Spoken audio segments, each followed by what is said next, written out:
La leggenda di Dedalo, Icaro e il labirinto. Narra la leggenda che Dedalo, abile inventore ed architetto, giunse alla corte del re Minosse a Creta dopo essere stato esiliato da Atene.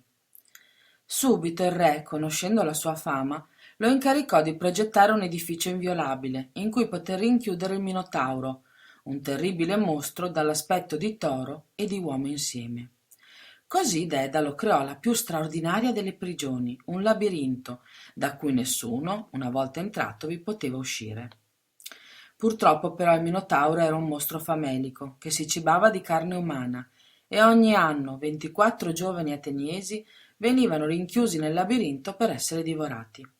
Dedalo soffriva tremendamente di questo sacrificio che si consumava sotto i suoi occhi. Ma fortunatamente, non molto tempo dopo, arrivò a Creta Teseo, principe di Atene, per combattere il Minotauro e liberare la sua città dal terribile tributo di sangue.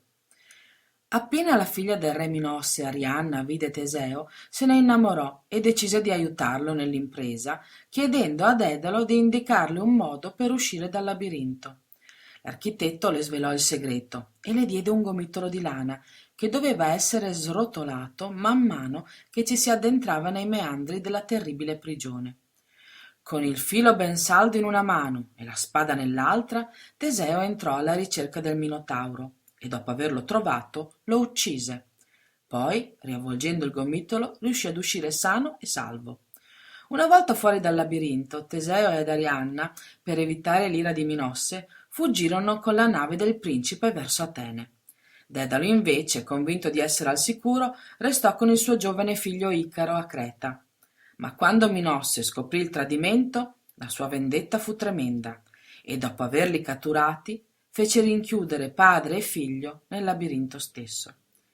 Dedalo dapprima si disperò, ma ben presto escogitò un piano.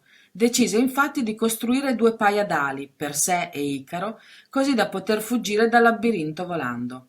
L'abile inventore si mise subito all'opera, intrecciando le penne degli uccelli che Icaro catturava con la fionda e saldando le piume più piccole con della cera.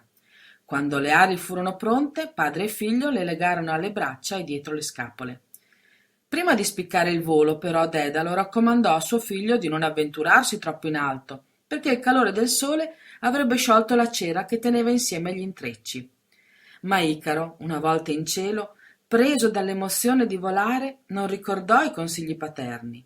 Così, volteggiando sempre più vicino al sole, la cera si sciolse e le piume si staccarono via via. Ben presto, distrutte le ali, Icaro precipitò nel mare profondo. Una delle versioni della leggenda narra poi che il giovane cadde tra le isole Elettridi, nell'Alto Adriatico, presso la foce del Po. Intanto il padre, accortosi che Icaro non lo seguiva, ritornò indietro e con grande disperazione si rese conto della tragedia. Così, recuperato il corpo del giovinetto dal mare, lo seppellì in un isolotto che chiamò Icaria in suo onore. Infine, benché distrutto dal dolore, Dedalo riprese a volare fino a quando, ormai esausto, decise di fermarsi a Cuma, nei pressi di Napoli.